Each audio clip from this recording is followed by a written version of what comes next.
Olá, hoje a gente vai mergulhar numa reflexão espiritual bem interessante. O título é Deus está no silêncio. É um texto, né, que tenta dar sentido para uma coisa que, olha, acho que muita gente já sentiu. Aquela sensação de orar e, e parecer que não tem resposta. A nossa ideia aqui é entender a visão desse texto, sabe? Por que esses momentos de aparente silêncio acontecem? E como a gente pode talvez interpretar isso? O ponto de partida é justamente essa experiência. Você reza, busca, espera um sinal e aí vem aquele sentimento de vazio, né? Talvez até de solidão, tipo, será que alguém está ouvindo? Tem uma sensação que mexe com a gente, né? Gera angústia mesmo. Exato. Mas olha que interessante. A ideia central do texto que a gente analisou é que esse silêncio não seria bem uma ausência. Seria, na verdade, uma forma diferente de presença. Quase como um ensinamento, talvez? Isso, um ensinamento. E um pilar para essa ideia é um versículo bem conhecido, Salmo 46, versículo 10. Aquietai-vos e sabei que eu sou Deus. Aham, clássico. Pois é. Mas o texto dá uma interpretação bem forte para ele. Não é só ficar quieto por fora, sabe? É um chamado para buscar uma calma, uma quietude interna, para conseguir reconhecer a soberania, a ação de Deus, mesmo quando não tem resposta óbvia, audível ali na hora. Como é que o texto desenvolve mais essa ideia de quietude? Então, o fascinante é que o texto não vê essa quietude como algo passivo, sabe? É mais um ato de reconhecimento mesmo. Ele argumenta que esse aparente silêncio de Deus, na verdade, ele desafia aquela nossa necessidade de controle, né? De querer ter todas as respostas na mão agora. Faz sentido. A gente quer controlar tudo. Exatamente. Então funciona quase como um convite, uma provocação para a gente cultivar a confiança apesar da falta de sinal claro. E tem uma conexão direta que ele faz, que eu achei muito boa.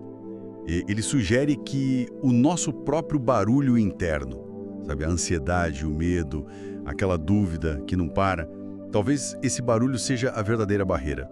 Ah, entendi. O barulho interno impede perceber o que está acontecendo num nível Exato. mais sutil. Impede de perceber essa presença silenciosa, digamos assim. E para deixar isso mais concreto, a reflexão usa uma analogia que eu achei, nossa, muito forte. É aquele intervalo entre a crucificação, né, toda a dor da sexta-feira, e a ressurreição, o milagre do domingo. E no meio tem o sábado.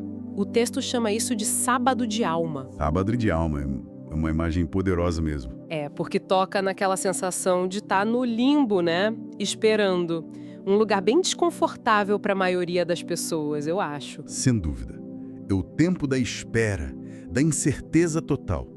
E aí, segundo a fonte, é justamente nesse espaço, nesse silêncio aparente do sábado, que a confiança é mais testada.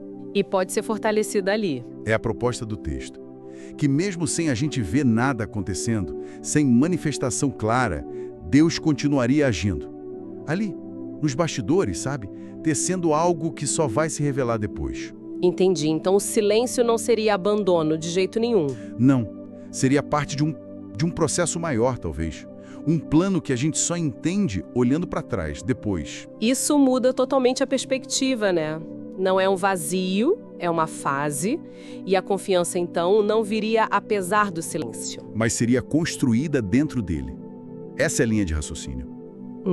A confiança passa a depender menos de prova externa, de sinal claro, e vira mais um exercício de fé mesmo, sustentado por dentro. O texto argumenta que essa própria quietude, que no começo parece o problema, pode ter um propósito ali, no desenvolvimento espiritual da pessoa. A ausência de resposta audível não significa ausência de cuidado, então. Nem de ação divina. É isso. E tem também um lado bem forte de consolo no texto, né? Ele parece reafirmar bastante isso. A ideia de que mesmo nesses momentos de silêncio que a gente percebe, a pessoa não está sozinha, não está desamparada. Sim, é uma mensagem de esperança. A mensagem é que você continua sendo visto, amado, sustentado. E mantém aquela expectativa, né? de que a resposta ou a ação de Deus vai vir no tempo certo. E talvez de uma forma que transforme tudo, né? Pois é. Então, para a gente resumir um pouco o que a gente explorou aqui, a fonte basicamente nos convida a olhar para o silêncio divino de outra forma.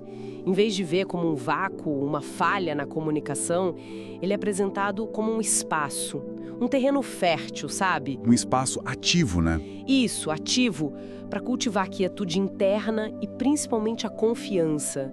É quase como uma pedagogia divina, uma forma de aprender a depender menos do que a gente vê e ouve na hora. Exatamente.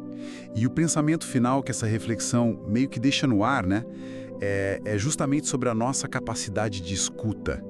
Ela sugere que talvez o próprio silêncio seja uma forma de comunicação, uma resposta que exige um tipo diferente de atenção, o que o texto chama de escuta com fé. Uma escuta diferente. A ausência.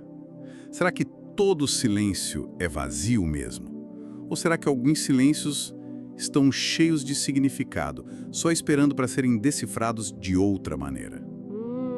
Abre toda uma reflexão sobre as diferentes texturas do silêncio na vida espiritual, né? Exatamente isso. As diferentes texturas do silêncio.